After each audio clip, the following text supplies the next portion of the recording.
बोले श्री सतगुरु महाराज की जय। श्री प्राणनाथ प्यारे की जय। सतगुरु मेरा श्याम जी में अहिने सचरा रहो। सतगुरु मेरा श्याम जी में अहिने सचरा रहो। सनमंद मेरा याही सो, सनमंद मेरा याही सो में ताते सदा सुख लहो। सतगुरु मेरा श्याम जी में अहिने सचरा रहो। सतगुरु मेरा श्याम जी में अहिने सचरा रहो।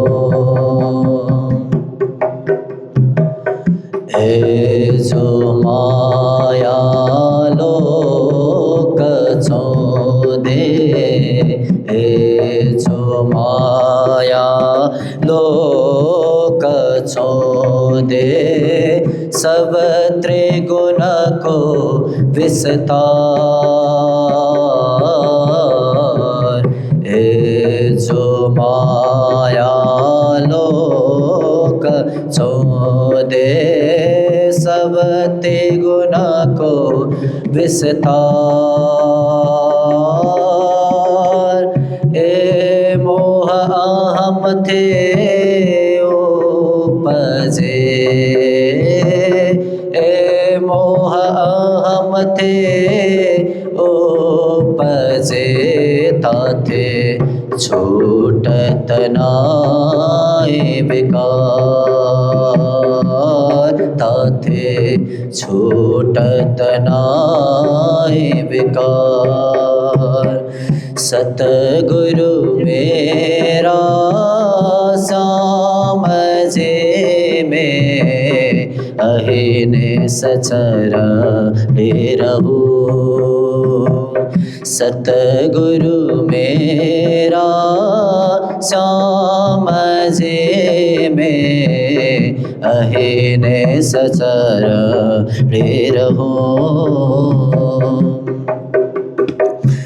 इत शास्त्र शब्द के पसरे, इत शास्त्र शब्द के पसरे, ताको खोज करे संसार। इत शास्त्र शब्द के पसरे, ताको खोज करे संसार।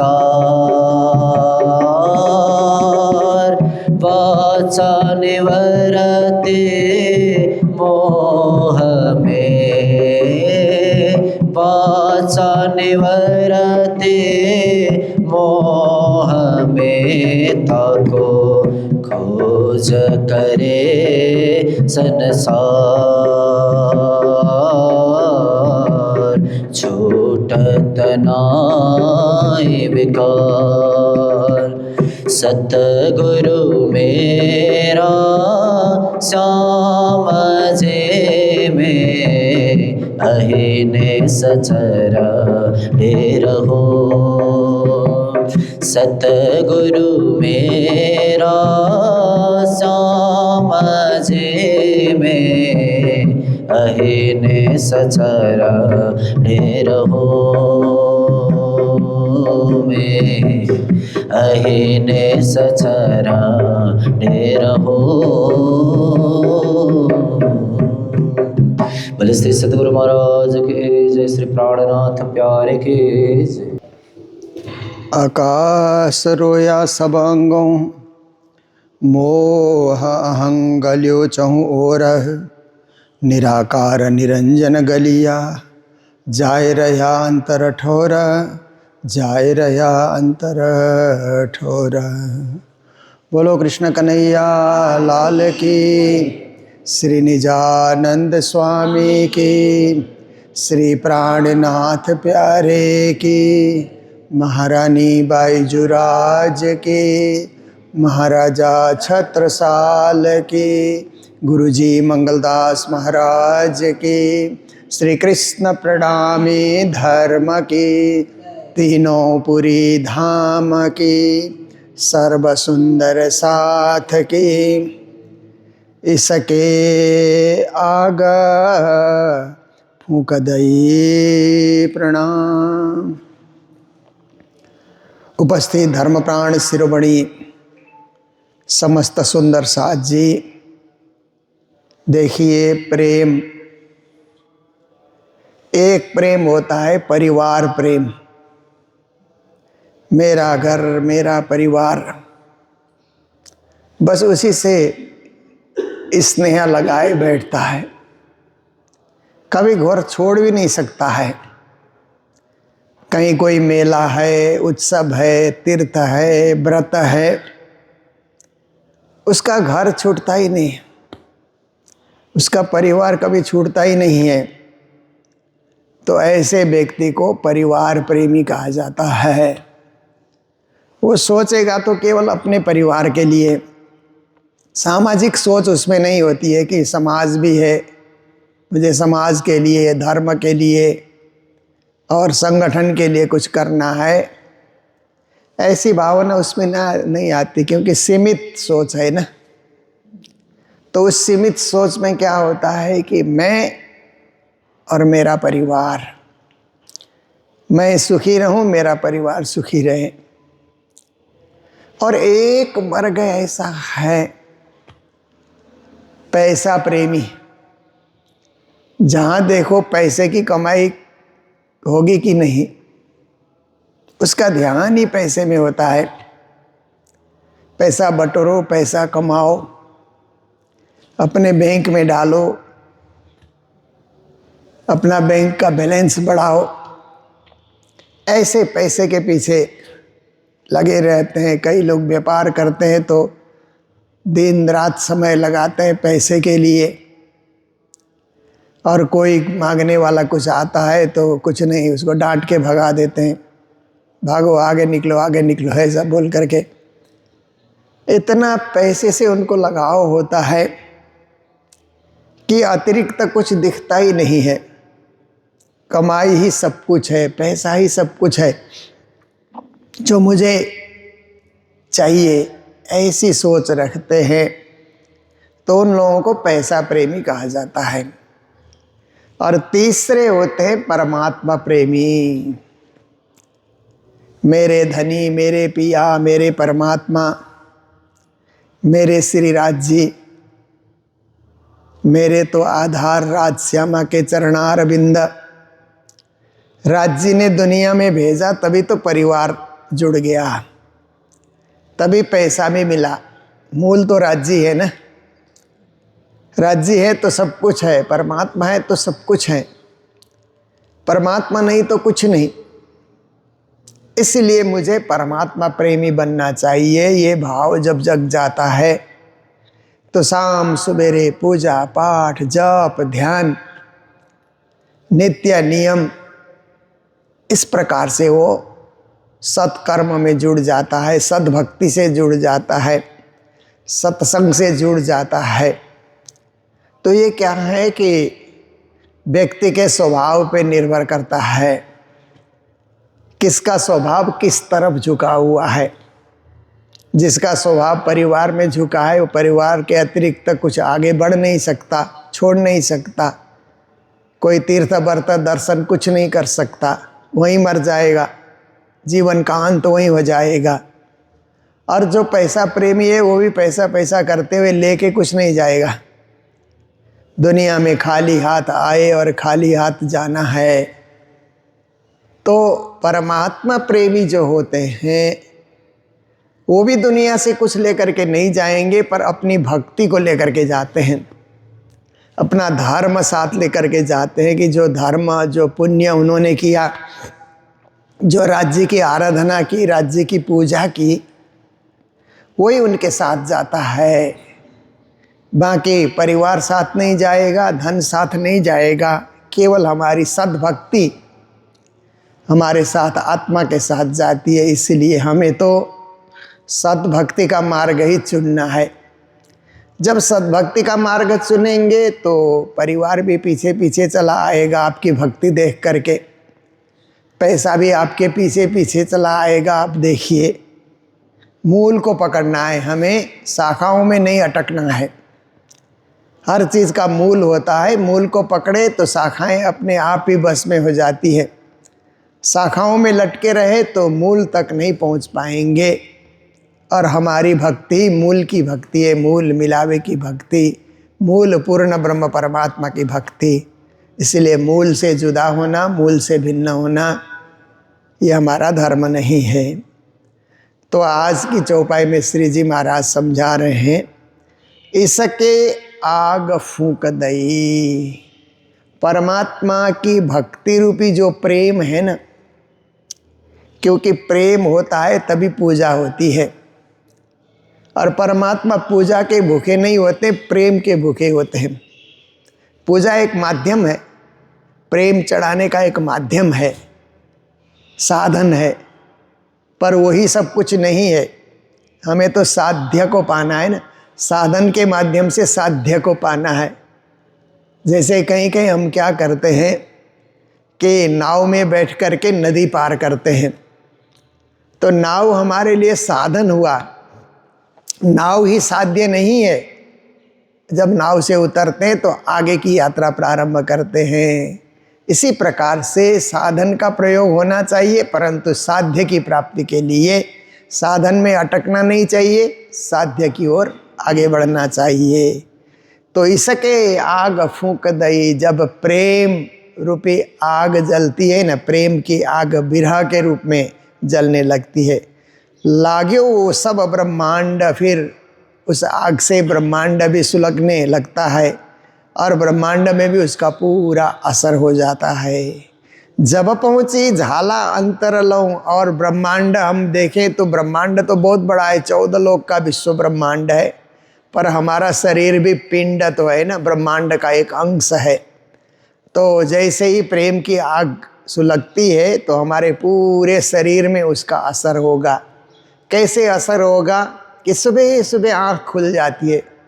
परमात्मा प्रेम की आग लग जाए, बिरह की आग लग जाए, तो घड़ी में जो हमने मोबाइल में जो हमने घड़ी सेट कर रखा है ना, अलार्म, वो बजने की ज़रूरत नहीं है, उससे पहले आँख खुल जाती है और पूरे हम नहा धो करके तैयार हो जाते हैं।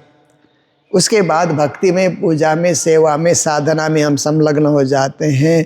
तो ये हमारे शरीर में उसका पूरा असर आ जाएगा कि आँख भी पहले खुल जाती है, पाँव भी बिस्तर से उठ करके नहाने तक और नहा करके मंदिर तक आने में सहयोग कर रहे हैं, हाथ भी हर सेवा के लिए तत्पर है, परमात्मा की सेवा पूजा की तैयारी के लिए तत्पर है, कान भी सुनने के लिए तत्पर हैं और कंठ भी गाने के लिए तत्पर है। आप देखिए, पूरे अंग में प्रेम का असर हो जाता है।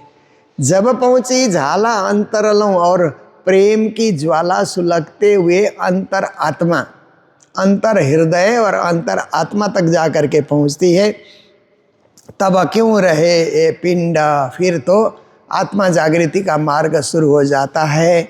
फिर शरीर नहीं रहेगा, शरीर का प्रेम नहीं रहेगा, केवल परमात्मा के प्रेम में वो डूबा रहेगा। ऐसी स्थिति उसमें आ जाती है। पर वो स्थिति पराकाष्ठा की स्थिति है, उस स्थिति तक हर कोई पहुंच नहीं पाते, पर उस यात्रा में सभी कोई चल सकते हैं और जहाँ तक दौड़ लगा सके सभी के सभी दौड़ सकते हैं। आग इसक ऐसी उठी, अब श्री जी महाराज कहते हैं कि प्रेम की आग ऐसे धधकती है, ऐसे जलती है, लो रोया बैराट, और बैराट में लोग खून कि आंसू से रोने लग जाते हैं, क्योंकि उनको लगता है कि अब आंसू निकलना अब बंद हो गया। आंसू भी कितना कितना है हमारे शरीर के अंदर, आँख के अंदर, फिर खून निकलने लग जाता है। कहने का तात्पर्य है कि पराकाष्ठा तक चले जाना। प्रेम जो है, प्रेम खोल देवे सब द्वार कहते हैं ना, पराकाष्ठा तक चले जाना। खाक हुआ जल बल के, और शरीर भी जल बल करके खाक हो जाता है। उड़ गया सब ठाठ, संसार का ठाठ जो है, मैं बड़ा हूँ, मैं समझदार हूँ, मैं जानकार हूँ। जब प्रेम लक्षणा भक्ति में डूब जाता है तो सब कुछ छूट जाता है। हमने श्री वृंदावन धाम में देखा कि बड़े बड़े सेठ, बड़े बड़े साहूकार, जब कृष्ण प्रेम की भक्ति उनके जीवन में उदित होती है तो व्यापार बंदा सब छोड़ कर के वृंदावन में एक छोटा सा रूम लेकर के बस राधे राधे कृष्ण कृष्ण करते रहते हैं। वहीं परिक्रमा करते हैं, पूजा करते हैं, ध्यान करते हैं, और सोचते हैं कि अब सब कुछ त्याग करके आए तो ब्रज 84 कोस से बाहर हम जाएंगे ही नहीं, प्रेम जगने से। देखिए, उनके पास कोई चीज़ की कमी नहीं थी, पर परमात्मा की भक्ति ने उनको क्या कर दिया, सारा ठाट बाट सब छुड़ा दिया और केवल एक अनुरागी बना दिया, एक अनुचर बना दिया, एक सखी बना दिया। कृष्ण की गोपी भाव उनमें उदय कर दिया। तो कहते हैं उसके बाद जब लड़के बच्चे उनको बुलाने के लिए आते हैं कि दिवाली है, होली है, माता पिता को बोलते हैं आप चलिए घर में चलिए, कहते हैं नहीं, यहाँ जो आनंद मिल रहा है वृंदावन में वो घर में हमें नहीं मिलेगा, इसलिए हम यहीं ठीक है। जब तक हमारा शरीर भक्ति करने के योग्य रहेगा हम यहीं बैठे रहेंगे। और किसी दिन एकदम लाचार हो गए तो ले जाना अपने घर में, सेवा करो, तुम्हारे माता पिता हैं। पर जब तक शरीर साथ देगा हम श्री धाम वृंदावन नहीं छोड़ सकते। तो क्या है कि उनमें प्रेम ऐसे सुलग गया उनके पूरे जीवन में कि अब संसार में जाना, घर में जाना, जैसे कोई जलने के बाद कोयले हो जाते हैं ना, लकड़ी जलने के बाद कोयले या राख की स्थिति होती है ना, राख से कौन प्रेम करेगा, ऐसे ही राख के समान उनको ये दुनियादारी, घर परिवार, धन संपत्ति, उस तरह उनको अनुभव होने लग जाता है। तो कहते हैं ठाट तो तभी तक है जब तक दुनिया में है, परमात्मा के सामने तो विनम्र बनना होगा, झुक जाना होगा। कोई हमारा अहंकार वहाँ पर नहीं चलेगा, अहंकार नीचे ही रह जाता है। भक्ति मार्ग में बाधा है अहंकार, इसलिए ठाट बाट सब छोड़ करके एकदम समर्पित भाव रखना, चरणार बिंद के आश्रित होकर के रहना, यही भक्ति का बहुत बड़ा एक उदाहरण है। महामत कहे महबूब जी। और प्राणनाथ जी महाराज इस प्रकरण में ये अंतिम चौपाई है, कहते हैं कि हे मेरे प्रिय धनी, महबूब का अर्थ होता है अत्यंत प्रिय। तो मेरे तो अत्यंत प्रिय मेरे राजी हैं, राजश्यामा हैं, इसलिए महामती कहते हैं हे मेरे महबूब धनी, महबूब श्री राज, खेल देखा चाया दिल्ला, आपने खेल दिखाया और हमने दिल चाहे तब तक खेल को देखा। क्योंकि बच्चे कब तक खेलते हैं, जब तक उनका दिल करता है बच्चे खेलते रहते हैं, खेलते रहते हैं। फिर खेल से जब अघा जाते हैं, फिर आकर के घर लौट करके आते हैं, फिर खाना भी खाते हैं, सोते भी हैं, घर में माता पिता से मिलते भी हैं। जब तक खेल देख रहे हैं तो माता पिता बुलाने से भी अगर चाह पूरी नहीं हुई है तो जितना आप बुलाओ बच्चे खेल से उठते ही नहीं, निकलते ही नहीं, खेलते रहेंगे, खेलते रहेंगे, बड़ी देर तक खेलते रहते हैं। अब क्या है कि पहले पहले खेलने के लिए मैदान में जाना पड़ता था, फुटबॉल खेलो, क्रिकेट खेलो, गेम्स खेलो, मैदान में जा कर के खेलते थे स्वस्थ आबोहवा में। अब क्या है कि घर में ही बैठ कर के मोबाइल में खेलते रहते हैं, अनेक गेम्स मोबाइल में आते हैं, बच्चे वहीं खेलते रहते हैं। अब घर में बैठ कर के खेलने से स्वास्थ्य लाभ तो नहीं होगा, क्योंकि बार बार मोबाइल में देखते रहेंगे तो आँख भी कमज़ोर पड़ जाती है, देखने की दृष्टि भी कम हो जाती है, और फिर बाहर घूमेंगे नहीं, कसरत नहीं करेंगे, दौड़ धूप नहीं करेंगे तो शरीर भी अस्वस्थ होने लग जाता है, ऐसी बीमारी शुरू हो जाती है। पर अब योग का प्रभाव है, इसलिए बच्चों को बाहर खेलने के लिए भी मौका देना चाहिए, क्योंकि खेले बिना बच्चे नहीं रहते हैं, और खेलने से ही उनका शरीर बढ़ता भी है, उनका शरीर स्वस्थ भी रहता है, उनको खाने की रुचि भी होती है, खेल करके आते हैं तो सब प्रकार से उनको तंदुरुस्ती मिलती है खेल खेलने से। तो बच्चों को खेलने तो देना ही चाहिए, खेलने का एक समय आधा घंटा 1 घंटा जो भी है उनको खेलने का समय अवश्य देना चाहिए, तो खेल करके खुश हो जाते हैं। और परम धाम की दृष्टि से देखो तो हम जो कार्य आज कर रहे हैं वो भी एक तरह से खेल ही है। परम धाम जाने के बाद हमें अनुभव होगा कि संसार में जो कुछ हम पुरुषार्थ सोच रहे थे, आखिर तो वो खेल था एक जो छोड़ करके आए, क्योंकि हम घर में काम कर रहे हैं या समाज में काम कर रहे हैं या कहीं जा कर के नेतागिरी कर रहे हैं, कहीं प्रवचन दे रहे हैं, कहीं प्रवचन सुन रहे हैं, सत्कर्म कर रहे हैं, ये भी एक दिन परम धाम में जागने के बाद खेल जैसा ही अनुभव होगा कि ओहो ये तो एक लंबा खेल था, हम तो उसी को सही मान करके बैठे हुए थे, ऐसा लगेगा। और किसी से आज ईर्षा द्वेष कर रहे हैं, परम धाम में जागने के बाद लगेगा अरे मामूली चीज़ के लिए हम ईर्षा और द्वेष में आ गए, लड़ाई और झगड़ा में हम आ गए, व्यर्थ था, वो सब कुछ नहीं था। नाचीज विषयों के पीछे हम इतना उलझ गए, अपने आप में एक आत्मग्लानि होती है उस समय कि हमें ऐसे लोभ लालच में नहीं पड़ना चाहिए था, क्योंकि वो तो खेल था, खेल में इतना आकर्षित नहीं होना चाहिए था। तो राज जी ने खेल दिखाया, और श्री प्राणनाथ जी कहते हैं कि खेल देखा चाहा दिल, आपने खेल दिखाया, हमने भी जब तक दिल चाहता रहा, जब तक इच्छा होती रही, हम खेल देखते ही रहे, दुनिया में घूमते रहे, फिरते रहे, खेलते रहे, हंसते रहे, खाते रहे, पीते रहे, आराम करते रहे, ये सारा का सारा खेल ही तो है। तो इस खेल को हमने जब तक दिल लगा तब तक हमने इसमें खेला, और दिल लगना बंद हो जाता है तो खेल छोड़ करके घर लौट आते। हंसी करी भली वहाँ तसों, कहते हैं हे राजी महाराज आपने खेल में हमें बुला दिया, इसलिए बुलाया कि बाद में हमारी हंसी करने के लिए कि तुम कितना भूल सकते हो, ये परीक्षा लेने के लिए आपने हमसे खेल का जो है ये हंसी, हमारी हंसी कराने के लिए कि सब हमारे ऊपर हंसे, ऐसी स्थिति पैदा करने के लिए आपने हमें खेल में भेजा।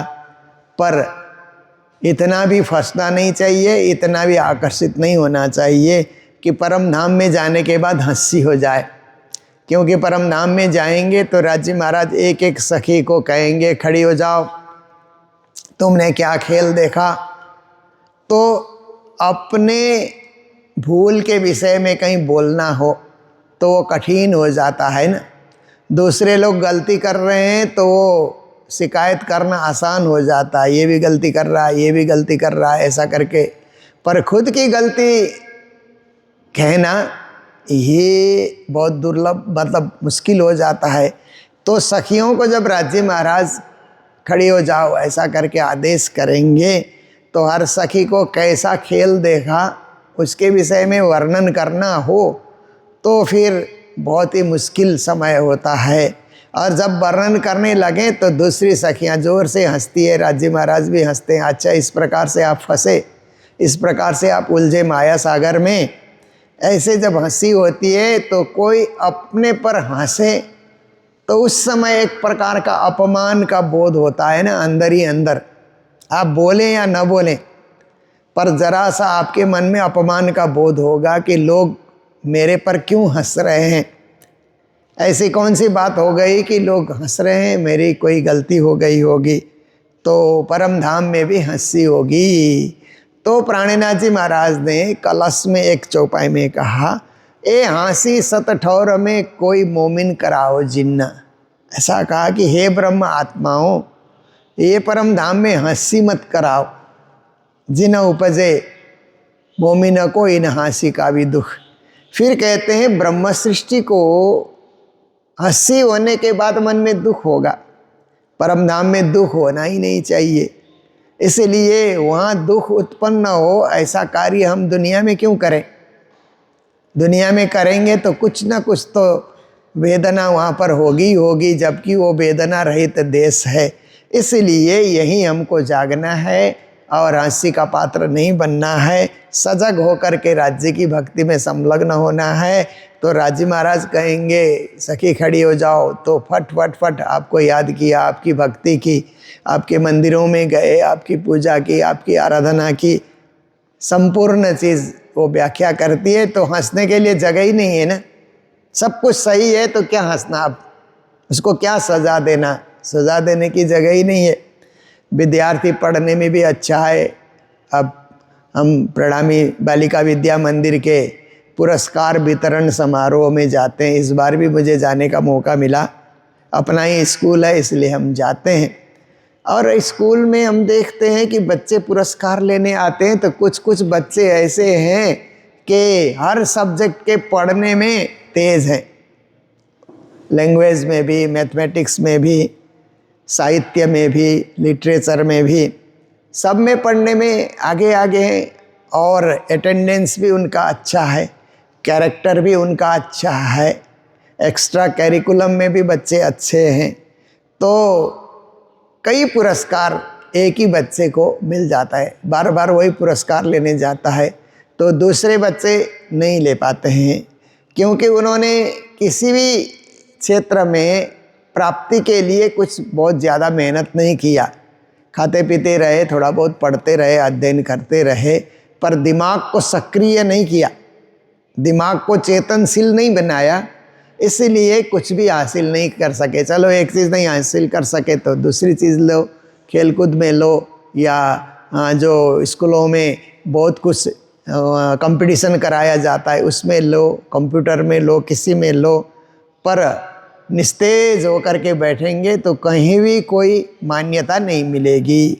सचेत होकर के काम करते रहेंगे कि ये तो मेरा पढ़ने का समय है, जानने का समय है, दिमाग को सक्रिय करने का समय है, प्राप्ति का समय है, ऐसा सोचेंगे तो बहुत कुछ शिक्षा वो हासिल कर सकते हैं, बहुत कुछ पुरस्कार भी वो जीवन में हासिल कर सकते हैं, पुरस्कृत भी हो सकते हैं। ऐसे ही जो ब्रह्म सृष्टि संसार में सही सही कदमों से चले, कहीं कोई उसे पूछने के लिए कोई कमी है ही नहीं कि क्या पूछना, सब कुछ जानकारी है, सेवा भी है, भक्ति भी है, ज्ञान भी है, आचरण भी अच्छा है, बोली चाली भी अच्छी है, सब कुछ अच्छा है, तो परम धाम में उस पर हंसी क्यों होगी। सही सही कदमों से जो चल रहा है उसको गलत कोई कह ही नहीं सकता है। गलत कहने के लिए कोई जगह लोगों को मिलनी चाहिए ना, वो जगह हम दे ही क्यों। संसार में ही ऐसे सजग हो जाएं हम कि किसी को कुछ कहने के लिए मौका ही न मिले, तो वही सच्चे अर्थ में सौभाग्यशाली सोई सुहागिन धाम में जो कर से इतरो सन्न तौल मोल दिल माफक देसी सुख सबन। श्री जी महाराज ने कहा परम धाम में उसी को सुहागी कहा जाएगा जो दुनिया में आकर के प्रकाश फैलाने का कार्य करे, ज्ञान का प्रकाश, भक्ति का प्रकाश, सेवा का प्रकाश, समर्पण का प्रकाश, कुछ भी हो, प्रकाश फैलाने के लिए जो कर तौल मोल दिल माफक, उनका बोलना चलना सब क्या होगा कि भक्ति से भरा हुआ, प्रेम से भरा हुआ, ऐसा उनका सब कार्य होता है।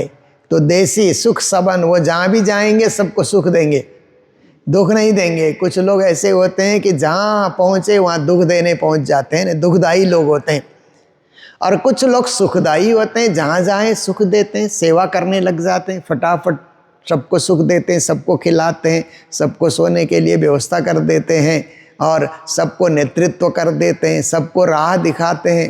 तो देखिए ये अपने पर निर्भर करता है कि हम कितने अच्छे हो सकते हैं और कितने हम समर्पित हो सकते हैं ये हम पर निर्भर है। अब उठो सुख लीजिए मिल्ला। श्री जी महाराज कहते हैं खेल आपने देखा, खेल देखने के बाद अब उठने का समय आ गया। जैसे कहीं हम नाटक देखने जाते हैं, सिनेमा देखने जाते हैं, तो सिनेमा पूरा होने के बाद, नाटक पूरा होने के बाद सीट से उठ जाते हैं ना, फिर सीट से उठ करके बाहर निकलते हैं, घर की तरफ हम लौटते हैं। ऐसे ही परम धाम की तरफ लौटने का वक्त आ रहा है, खेल पूरा हो रहा है। इसीलिए खेल देख करके सुख को लेकर के अब उठो सुख लीजिए मिल्ला। खेल का सुख लेकर के परम धाम में उठना है, खेल का दुख लेकर के परम धाम में नहीं उठना है, क्योंकि परम धाम में दुख का प्रवेश है नहीं, सुख का प्रवेश तो है। सुख का प्रवेश, शांति का प्रवेश, संतोष का प्रवेश, आनंद का प्रवेश, हर्ष का प्रवेश, संयोग का प्रवेश, इन सब चीज़ों का प्रवेश है परम धाम में। प्रेम का प्रवेश है, माया का प्रवेश नहीं है परम धाम में। दुख का प्रवेश नहीं है, रोना धोना उसका प्रवेश नहीं है परम धाम में। इसलिए श्री जी महाराज कहते हैं खेल में से सुखानुभूति करते हुए, और सुखानुभूति तब मिलती है जब राज्य की भक्ति से जुड़ करके आप खेल देखते हैं, तो अंत तक आपको इस खेल में सुख का ही अनुभव होगा, आनंद का ही अनुभव होगा।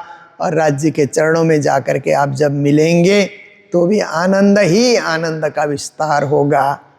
ऐसा दिव्य ज्ञान प्राणनाथ जी महाराज हमें प्रदान कर रहे हैं, और सन्मार्ग पर सदा अग्रसर होने के लिए प्रेरित भी कर रहे हैं। हम वाणी सुन करके जीवन को सुधारने के लिए प्रेरित हो जाते हैं, कुछ करने के लिए हम प्रेरित हो जाते हैं। इसलिए नित्य चर्चा सुनना बहुत जरूरी है। तो आज यहीं चर्चा को विराम दे रहे हैं, हमारा समय पूरा हो रहा है।